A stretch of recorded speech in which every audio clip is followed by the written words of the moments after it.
Honor that I introduce our next speaker. He's a man that's by Mr. Carlos Gutierrez. Carlos Gutierrez Jr. is my best friend from Georgetown. We attended Bob Bees's we were in Bob Bees's program together. Extremely close. We talk about everything. His dad is someone that I really look up to because he's been a leader in the corporate sector as well as in the government sector. He was CEO and chairman of the Kellogg Company. He rose for 25 years. He started at the Kellogg Company selling Frosted Flakes from the back of a truck.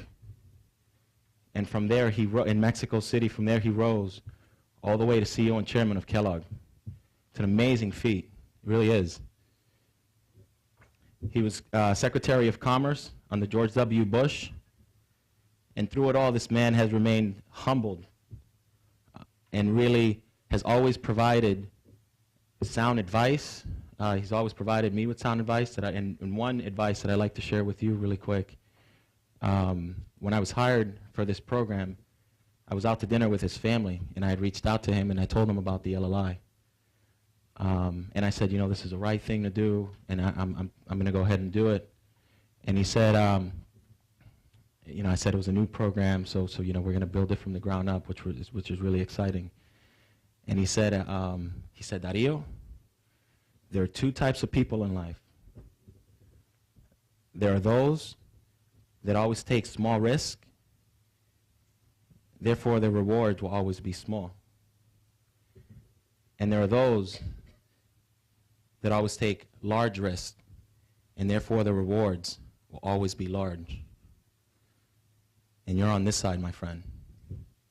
And that advice has stuck to me. I mean, I had my U-Haul packed like the next day.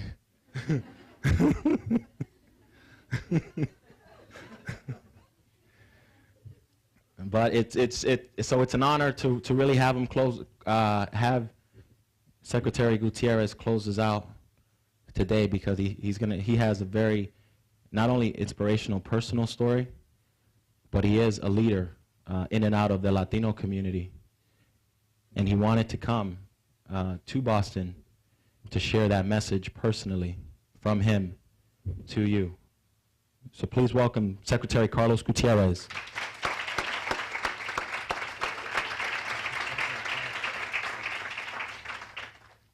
Gracias. Buenas tardes a todos. Buenas tardes. I just want to take a second and introduce two members of my family who are here, my son Carlos and my niece Corina, his cousin. And thank you all for what you're doing. I can't tell you how proud I feel when I am in a group of young, aggressive, curious, dynamic Latinos.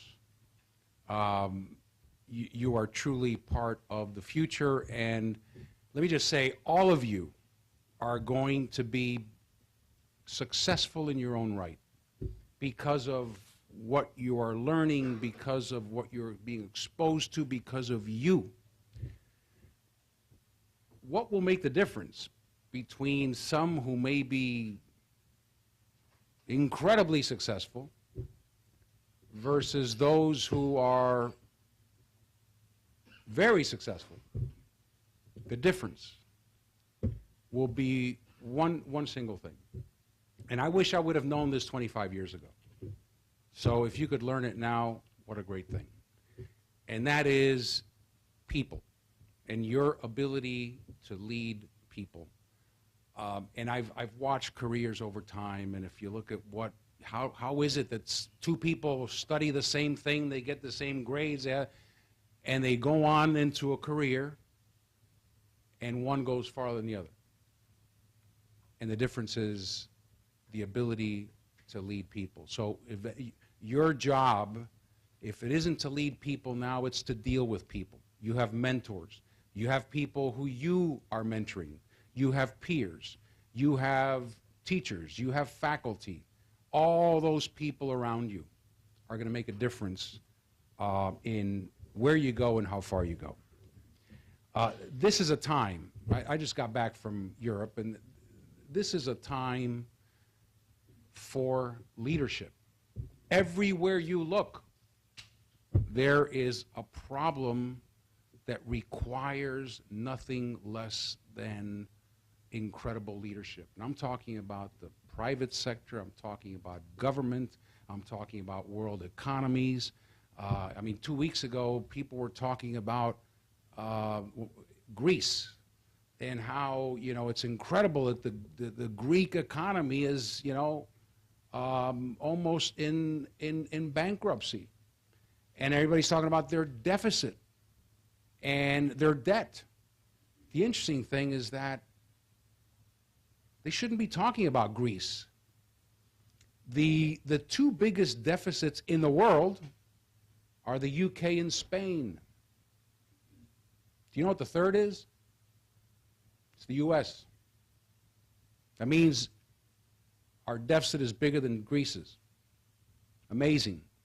I mean, that's just one of many challenges. How are you going to attack that? And maybe many of you will be out there at the time when it's, you know, when it's really coming to crunch time. But we're not going to get any of these problems done inside corporations, inside government, inside nonprofit institutions without leadership. So I thought what I'd do is give you some observations about leaders, people who I have observed. I've had the opportunity of spending 30 years in business and almost 5 years in government, and I've been able to observe some unbelievably great leaders. And I'll tell you the one thing that I've observed that is common across the board are certain traits, but not personality, not race, not gender, not ethnicity. I've known leaders who are shy. I've known leaders who are extroverts.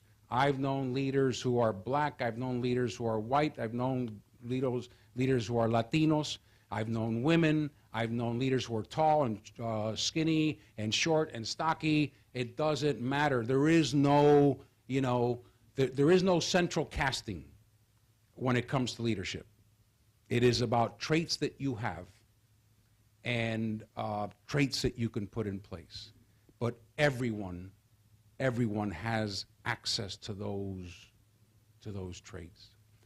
So let me just tell you what I've observed as I think about great leaders who I've known and who I've learned from and who I admire to this day.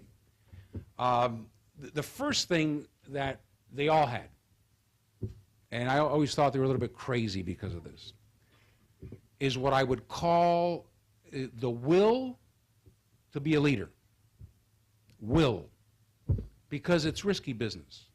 I know a lot of people who want to be the boss. I know a lot of people who love to be the boss. But that doesn't mean they're leaders. And not everyone who gets to the top, unfortunately, is a leader. And not everyone has a will to be a leader. And what I mean by will is this notion that there's some people who love the idea that I'm going to get to the office this morning and I'm going to be confronted with an unbelievably big problem, and I have to decide how we start allocating resources and how we start organizing things because I'm leading this group. They enjoy that. They enjoy the pressure, the grind, the tension, the anxiety that goes with leadership. They look forward to it. Not everybody does. And there have been great, historical lessons of people who reached a certain position in corporations, in the military, and had great charisma. People liked them. But somehow, when the big issues came, when the big problems came, the will wasn't there. So that's the first thing. And you've got to, not everyone wants to be a leader. But when you sign up, you have to know what you're signing up for. And it is, think of yourself as having that will, the same will that got you here, putting that in place as you manage people. The second thing that great leaders have, and they don't say this, they don't have to communicate it every day, they convey this through their actions, through their behavior, through their body language, through who they are, is this idea that they believe in a mission that's bigger than their career. And I'll tell you, in the business world, where I spent 30 years, you meet a lot of people who are worried about one thing, their career. And people can spot that in a second. And once people spot that, you know, they'll follow you because if you're the boss, they have no choice. But they're not going to follow you very far. And people just have, I mean, you've seen it, people they have a nose for that. They can sense it, they can see it when someone is out looking for themselves, as opposed to the team, the mission, the goal, the institution, whatever it is you represent, has to be bigger than you. And you have to show that. I spent 2 years on the board of Colgate Palmolive. And they had the most incredible CEO. I mean, his name was Ruben Mark. He had been CEO for 20 years. And he hated publicity. He just a very low-key guy. His numbers were a lot better than other companies that you hear a lot from. And he used to say, look, when I'm in a meeting with my people, if I'm in a meeting with 20 people, I am the least important person in that meeting. Because sure, I'm the boss and I'm the big guy and I'm the chairman, but they're the ones who are getting the work done. So if somebody wants to talk, I let them talk. If somebody wants to ask a question, I let them ask the question. Because I'm there to listen and to learn from them, because I'm trying to lead them and trying to lead the people and not manage their work. So I behave and I let them know that I'm the least important person in the room. And I'll tell you, I have been in rooms with him, and it's amazing that he does that. His presence is felt, but he doesn't give the impression that he's the guy with all the answers. He's the guy who knows it all. The institution is bigger than he is. And that, I'll tell you, is every single leader is able to do that. And sometimes they make decisions that go against their own self-interest, but it's good for the institution. It's good for the mission. It's good for the team. And that's why you were put as leader, because you're able to think that way. There are some other traits that are less obvious. And one of my favorites, as I think back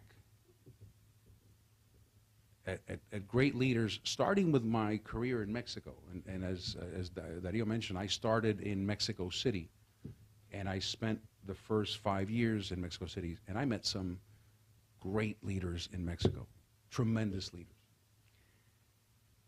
One of the traits that they have is that you always can understand what they want. There is a clarity and a simplicity to their vision that is undisputable, unquestionable. I can't tell you how often in the corporate world I would be in a meeting and some hotshot vice president would come in with a 1-hour PowerPoint. And I mean, the charts were mind-numbing. You know, circles and arrows and PERT charts and complicated models. And, you know, some people say, gosh, no wonder this guy is a vice president. I mean, he understands all that stuff. I don't know what he's talking about. And some people say, I'm not going to ask the question because, you know, They're going to realize that I'm just not up to this level because, you know, this stuff is so sophisticated. So these people confuse complexity with sophistication. And whenever you have that in a leader, what you have is a very confused organization because nobody understands what's, you know, what the mission is. Nobody really gets it. And a lot of the times the ambiguity is maybe a reflection of the fact that the leader is not really sure what he or she wants. So I had the opportunity when I was at the Commerce Department to go to Baghdad and spend some time with General Petraeus. And this is not a comment on the war or, you know, how you may feel about the war. It's a comment about leadership. So we were sitting down one-on-one, great experience, and he knew I had come from business. So he said, you know, Secretary, as you know, all good strategy starts with simple ideas. So it's the simplicity of the ideas that eventually turn into a huge strategy. And then the challenge becomes execution. So he said, let me give you an example. And he started to explain the simple ideas that led to the surge, what people call the surge. I don't know if you all remember, I think it was 2006 or 2007. He said one simple idea was that we realized that we had to live where we fought. We had to sleep where we fought. Sleep and live where we fought. Why? Because we would go into a town, clear the town of the bad guys, go back to our base. The next day they'd come back in. So the strategic insight was we have to stay there. We have to set up shop, set up camp, wherever we go and clear out these towns. Second idea was, you know, we spend so much time knocking down doors and looking for people that the people who live here are afraid of us. They're not really sure who is their friend and who is their enemy. What we need to do is let's spend our time protecting them. And if we protect them, they will know that we're here for them, and they will take care of us. And they'll give us information, and they'll be on our side. And then finally, the third insight is, you know, there's so many bad guys, we can't eliminate them all. So maybe once in a while, if we can get in a negotiation and get 10 of them out of the country, if we can convince people to get out of this insurgency, if we need to give some people some money to put down their arms and go home, we need to be able to do that once in a while because it's just going to be tough to eliminate everyone. Those were the three ideas. That led to something called the surge. Now, here in the newspaper and in the media, the surge was something that was billed as more troops, a surge. You know, nobody really understood what it meant. But boy, I can tell you, every time General Petraeus talked to his people, his troops, he just pounded away on those simple ideas, knowing that the complexity would be in the execution. So strategy always starts with simplicity, with simple insights. When the automobile hearings were going on, and I don't know if you recall, but they brought in the Congress brought in the three executives from the big three automakers, and at one time, one member of Congress asked the question, and he said, "Mr. CEO, are all of your cars profitable?" Pretty simple question. And the answer was, "At what level, Congressman?" And Congressman probably said, "Oh, I really got myself in a jam. I asked a question, he asked a question, I don't know what he's talking about." But I thought it was a very telling answer because in a company where the leader's insights and vision is simple and clear and known by all, he would have had a very easy answer to that. But what he was really saying was, well, at what level? We can look at contribution margin, and sometimes we do pretty well there. But if not, we can look at EBITDA. These are all financial terms. Don't worry about the terms. But the point is, we can always find a number that can make us look good. We can always find a number that can make us feel a little bit more comfortable.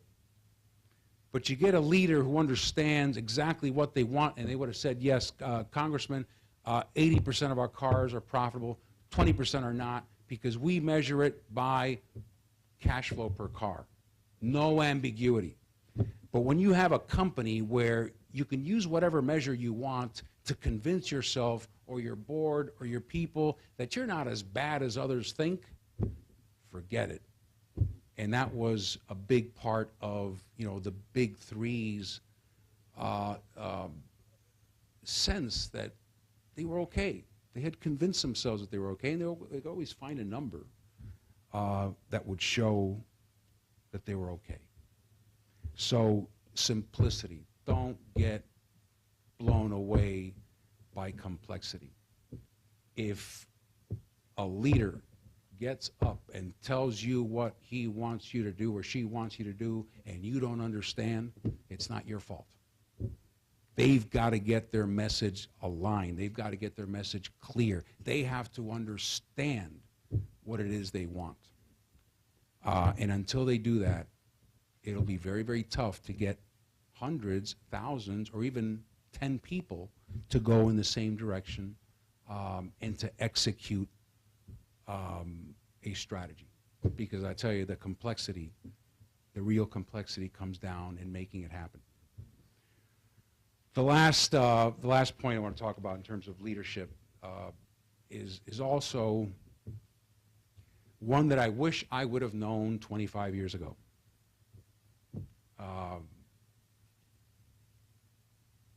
My father used to say that that when someone is 10, they look up to their parents and say, "Hey, boy, my parents are the greatest thing in the world." When they're 17, 18, they say, I don't know. I don't know if they're that cool anymore. But when they're 30, they say, gosh, I wish I would have listened to them. So I wish somebody would have told me this 25 years ago. But great leaders are self-aware. They know themselves, and they feel comfortable with themselves. So they know what they are good at, and they know what they're not good at. 25 years ago, I thought if I wanted to be the leader, I had to be good at everything, because that's why I was leader. So I had to be better than everyone. So I was actually competing with my people to show them that, darn it, the reason I'm the leader is because I'm good at everything. And as you move through and get a little bit of experience, what you realize is you're not good at everything. You can't be. So a leader's job is to surround himself or herself with people who can do things that they can't. And then you get a real powerful team. Not the model where the team looks like the leader. People talk about diversity. Diversity is real. If you have a team of, let's just say, personality types. You have a team of introverts. It's going to be a pretty quiet meeting. So my favorite example, and one that for me was inspiring, was motivating. My favorite example of self-awareness in a leader and surrounding yourself with people who are better than you are at certain things and then letting them do those things was the example of Roberto Goizueta. Roberto Goizueta was also a Cuban-American, Latino, and he became the CEO of the Coca-Cola company I think it was 1982 or 83. I was working in Mexico at the time, and for me it was just amazing to be able to see that a Latino can become the CEO of a major, major Fortune 500 company. Now, Roberto was a shy man, extremely shy. He didn't like public speaking, and he had a very strong Cuban accent. So he was a little bit, self-conscious about his very strong Cuban accent. But he had an amazing mind for finance, for financial strategy, for asset allocation, for allocation of capital, just an unbelievable strategist in that regard. So he picked as his number 2 executive, as his president and chief operating officer, a man by the name of Don Kehoe, a back-slapping Irishman who loved public speaking, who loved to go out and motivate the troops, who loved to go out and talk to the sales force, who loved to go out and talk to customers. The amazing thing is that Don Kehoe was also Roberto Goizueta's rival for the top job. But that didn't matter to him, because what mattered was the Coca-Cola company. And what mattered was to build a good team. And in order to build a good team, he had to surround himself with people who could do things that he couldn't do, because he couldn't do it all. And if he had to be the one to go out and motivate the troops, it just wasn't going to work. So picking your rival. And he knew that there were people in the company who actually wanted Don Kehoe to be the CEO. But he picked them anyway. And they lasted together from 1982 to 1996. If you ever have a chance, go back and look at Coca-Cola's performance during that time. It was unbelievable. Unbelievable what they did together. But it all started out with this notion of knowing who you are, being self-aware, and, look, making yourself vulnerable. It's incredible how inspiring to your people it can be when they realize that their leader can be vulnerable. So I'm sure that once in a while he said with his big Cuban accent, look, I can't go out there and speak, I'm too shy, let Don do it. And people would laugh, and people would... So, humanity, vulnerability, self-awareness, that will make you a great leader. I'm just going to close out with a story. We're all Latinos here, most of us, so you may be able to relate to this. But this was 25 years ago. So the world has changed. I started out in Mexico City, and it's a true story, by the way. I did start out selling cereal out of a Volkswagen van in Mexico City. And then I rose to the ranks, and I went to the head office, and I went back, and eventually I was named general manager of Kellogg Mexico. And I did that job for 5 years. And one day I was talking to my boss, who was he was the president of Kellogg International. And I said, look, I would like to try a new challenge. I'd like to be challenged in something new. I've been doing this job for 5 years. I think I've done it well. Give me an opportunity. Give me another challenge. And he kept asking, well, do you want to be like the head of Latin America, or do you want to have a few Latin American countries reporting to you? And I wasn't getting the message across that I wanted to go to one of the big markets. And in the world of cereal, one of the big markets happens to be an Anglo market, because it's either Canada, US, Australia, or the UK. But what he was asking me, without being blunt, was, can a Latino really lead in an Anglo market? Because it had never been done before in the company. It was this notion that, hey, if you're a Latino, you need Latinos. So you go from Mexico to Latin America. If you're African American, you're probably right to lead African Americans, but not Anglos. I mean, that's just not the way it works. And I finally realized what he was asking me. Eventually, he gave me a shot. And I think there have been other Latinos in the company who have gone on to manage Anglo markets and have done it very well.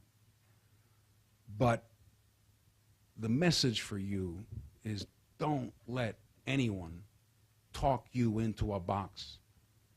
Don't let anyone talk you into a niche. Think mainstream. Think big. Think leadership, but not leadership for fellow Latinos. Of course you can do that. Leadership for whoever needs to be led. Don't let anyone even think about that, because you are as good as it takes. And if you're here, it's for a reason. And you've got it. There's no question in my mind that you can find the will and the passion and the conviction, the self-awareness, the willingness to be bigger than just your own self-interest. So think big, shoot for the top. This is your time. This is a good time to be a Latino in this country. And I'm very proud of all of you. And I thank you in advance for the leadership and what you're going to do for this great country. Gracias. Thank you. Thank you.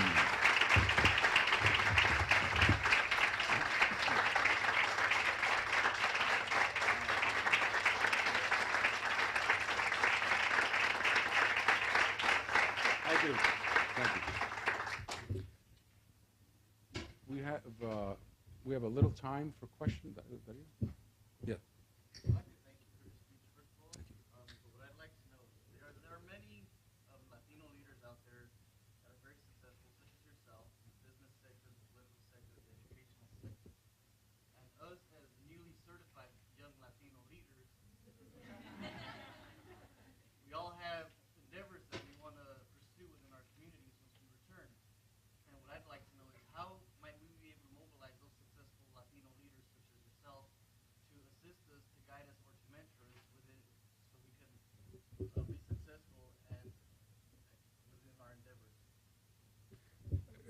It's a great question, and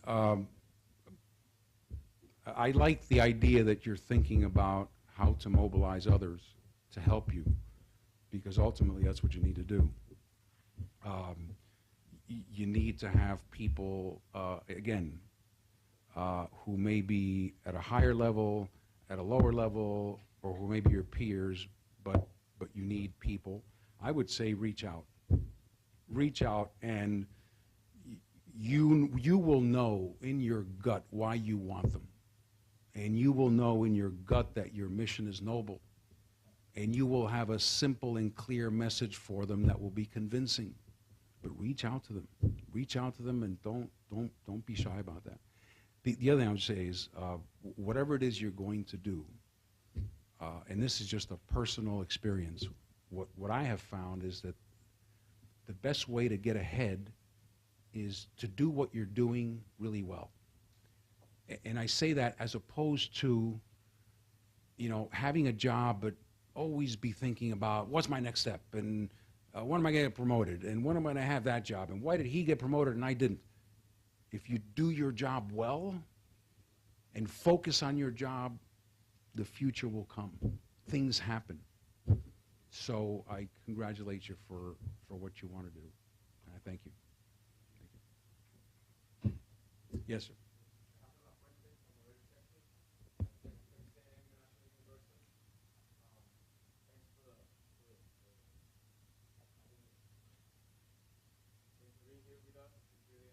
There.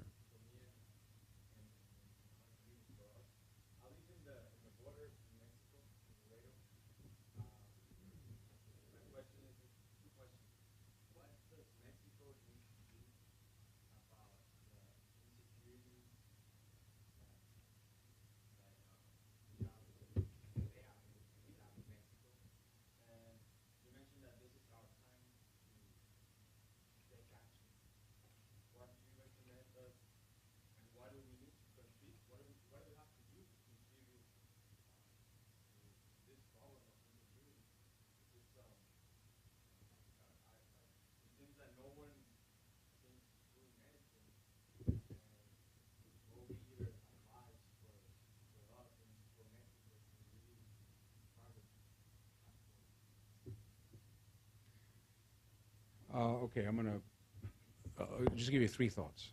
Okay, one is we need to reform immigration because we're being very inefficient right now. And one of the reasons that I was asked the other day by someone, how do you feel about the Arizona law? One of the reasons I think it's a bad idea from a management standpoint is that it's highly inefficient because we're sending our finest law enforcement officers of the state of Arizona to look for parking lot attendants, gardeners, people who work in hotels, people who are making a living, and not looking for people who are doing us harm or dealing drugs. Or so I think resource management, but we need to reform immigration because there is just too much anxiety and focus and tension around the issue of who's coming to work. The reality is we need the workforce. Okay, from an economic standpoint, we cannot grow without immigration. So we need a functional immigration system. And until we do that, we're going to be confused as to what it is we're trying to do in the border.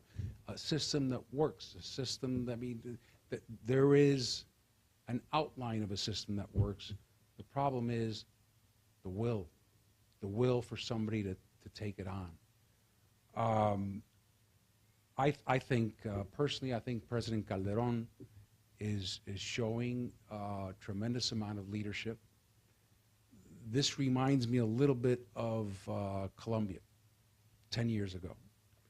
And, you know, a great leader by the name of Álvaro Uribe decided to take on the people who controlled his country. And 10 years later, you look back, you say, my God, he's done it. I mean, they're well on their way to breaking through. I was in Medellin not long ago, and you can walk down the streets and see families playing.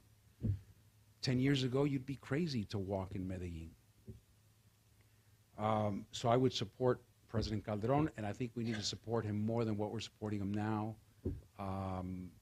President Clinton put $5 billion into Plan Colombia. You know, we talk about Plan Merida, and there's, I don't know how much it is, but it's not an effort with conviction where we can help our partners in Mexico. The third thing I'd say is recognize that it's both of our problems.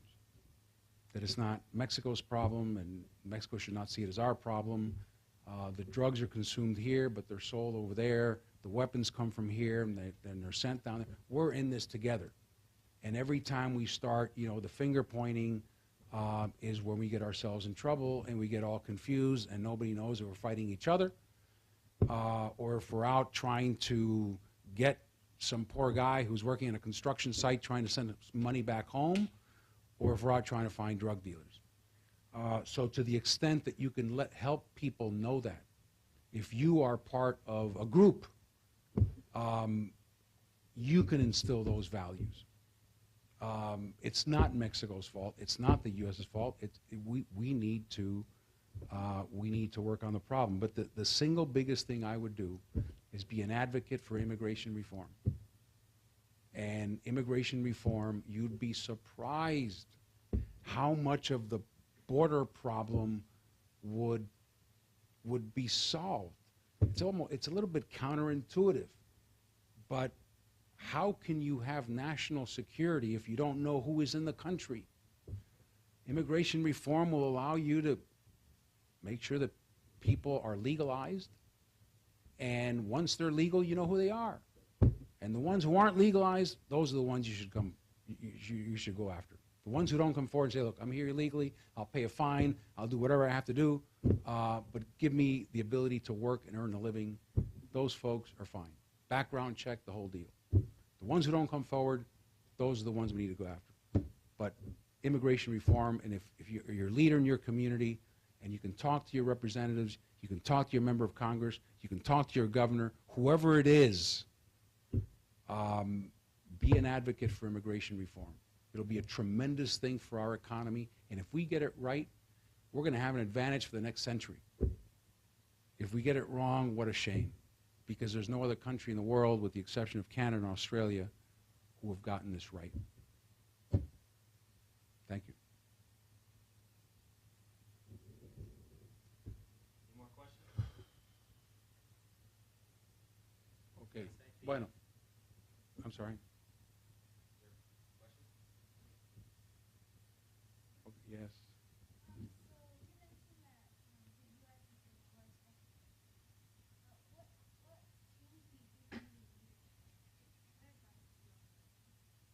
That's a great question. And this is going to be something that you all are going to have to deal with, because we have an economic problem, but I believe that that is a symptom of the fact that we have a political problem. And I'm not talking about the immediate term. I'm not talking about the president. I'm talking about the system. And it's interesting that, 20 years ago, 25 years ago, our competition economically was the Soviet Union. I mean, that was the big, there's no competition. There was no matchup. Today, we're up against countries that move very quickly, that have a different system, that run their countries like corporations. I mean, you saw when we put a stimulus package in place, compare the process we went through with the process China went through. They had a stimulus package out in 2 weeks. And you know what? It worked. Ours was, 8 months of negotiation, and in the end it was, done by committee, and did it work, did it not, who knows? So I wonder sometimes, is our democracy being challenged?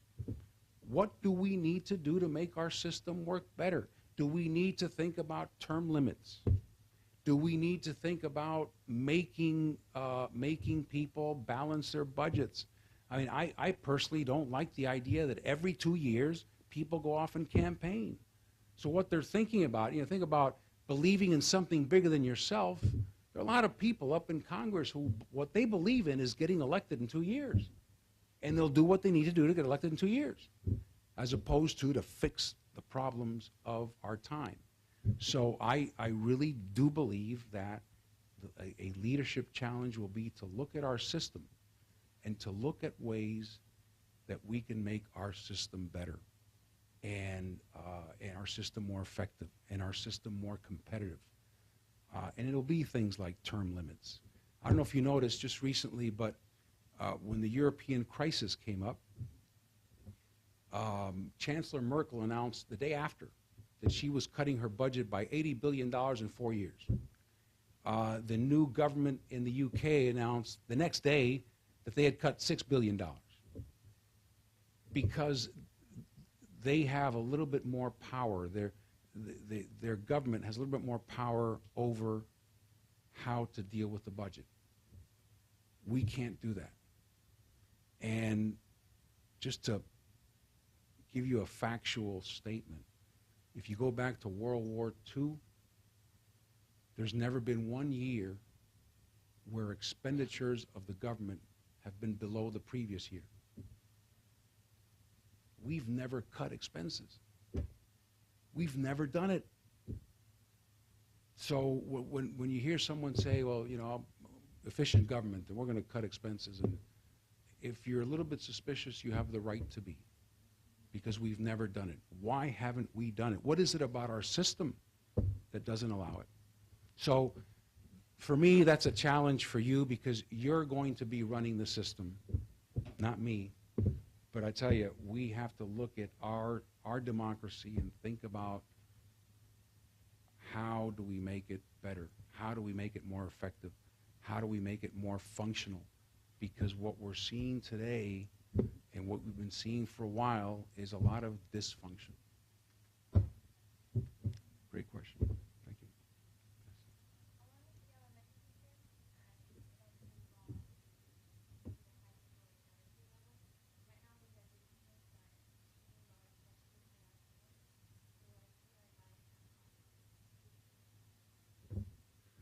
You know, I don't know if I can give you advice in an area where you are going to be an expert or you are an expert. But I'll tell you what one observation is. There's been a lot of talk recently about science, technology, engineering, and math, something people call STEM. You've probably heard about that. Math and science, math and science, math and science. That's all, you know, you get that right, we've got to get that right, math and science. The reality is that not everyone likes math and science, and not everyone is good at math and science. What makes our economy so great is that we have great innovations, so we have great engineers and mathematicians and scientists, but we are the #1 country in the world for book publishing. We are the #1 country in the world in cinema. We're the #1 country in the world in music. So what I would try to do is, as early as possible,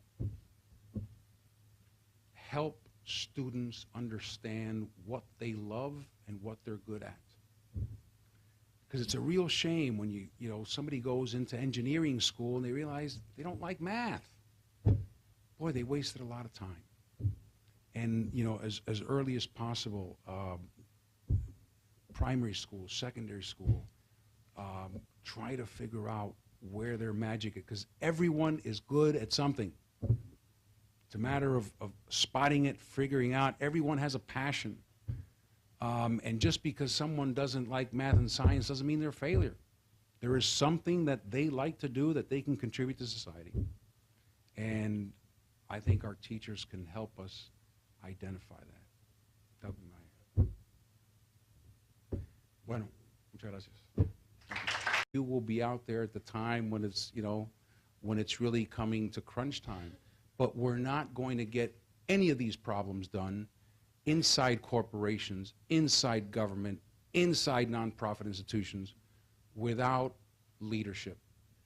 So I thought what I'd do is give you some observations about leaders, people who I have observed. I've had the opportunity of spending 30 years in business and almost 5 years in government, and I've been able to observe some unbelievably great leaders. And I'll tell you the one thing that I've observed that is common across the board are certain traits, but not personality, not race, not gender, not ethnicity. I've known leaders who are shy. I've known leaders who are extroverts. I've known leaders who are black. I've known leaders who are white. I've known leaders who are Latinos. I've known women. I've known leaders who are tall and skinny and short and stocky. It doesn't matter. There is no, you know, there is no central casting when it comes to leadership. It is about traits that you have. And honor that I introduce our next speaker. He's a man that's Mr. Carlos Gutierrez. Carlos Gutierrez Jr. is my best friend from Georgetown. We attended Bob Bees's we were in Bob Bees's program together. Extremely close. We talk about everything. His dad is someone that I really look up to because he's been a leader in the corporate sector as well as in the government sector. He was CEO and chairman of the Kellogg Company. He rose for 25 years. He started at the Kellogg Company selling Frosted Flakes from the back of a truck. And from there, in Mexico City, from there he rose all the way to CEO and chairman of Kellogg. It's an amazing feat. It really is. He was Secretary of Commerce under George W. Bush. And through it all, this man has remained humbled and really has always provided sound advice. He's always provided me with sound advice, and one advice that I'd like to share with you really quick. When I was hired for this program, I was out to dinner with his family, and I had reached out to him, and I told him about the LLI. And I said, you know, this is the right thing to do, and I'm going to go ahead and do it. And he said, I said it was a new program, so we're going to build it from the ground up, which is really exciting. And he said, Darío. I can't tell you how proud I feel when I am in a group of young, aggressive, curious, dynamic Latinos. You are truly part of the future, and let me just say, all of you are going to be successful in your own right because of what you are learning, because of what you're being exposed to, because of you.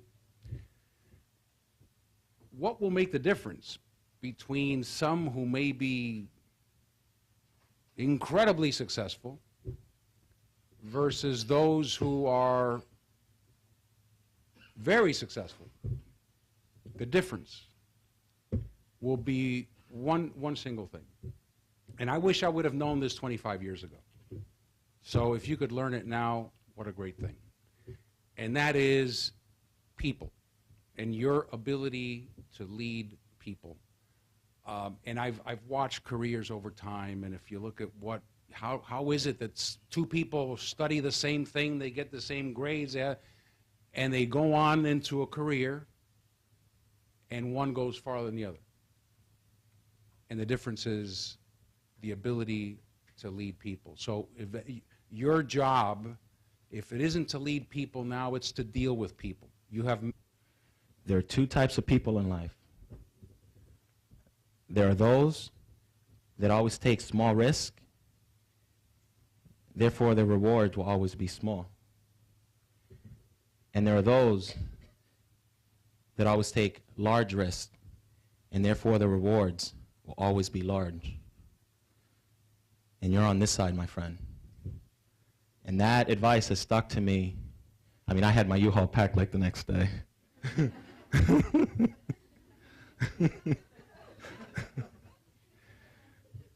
But so it's an honor to really have him have Secretary Gutierrez close us out today, because he has a very, not only inspirational personal story, but he is a leader in and out of the Latino community. And he wanted to come to Boston to share that message personally from him to you. So please welcome Secretary Carlos Gutierrez.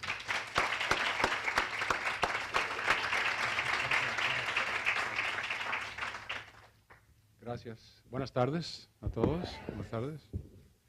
I just want to take a second and introduce two members of my family who are here, my son Carlos and my niece Corina, his cousin. And thank you all for what you're doing. Mentors. You have people who you are mentoring. You have peers. You have teachers. You have faculty. All those people around you are going to make a difference in where you go and how far you go. This is a time, I just got back from Europe, and this is a time for leadership. Everywhere you look, there is a problem that requires nothing less than incredible leadership. And I'm talking about the private sector, I'm talking about government, I'm talking about world economies. I mean, 2 weeks ago, people were talking about Greece and how, it's incredible that the Greek economy is, almost in bankruptcy. And everybody's talking about their deficit and their debt. The interesting thing is that they shouldn't be talking about Greece. The two biggest deficits in the world are the UK and Spain. Do you know what the third is? It's the US. That means our deficit is bigger than Greece's. Amazing. I mean, that's just one of many challenges. How are you going to attack that? And maybe many of you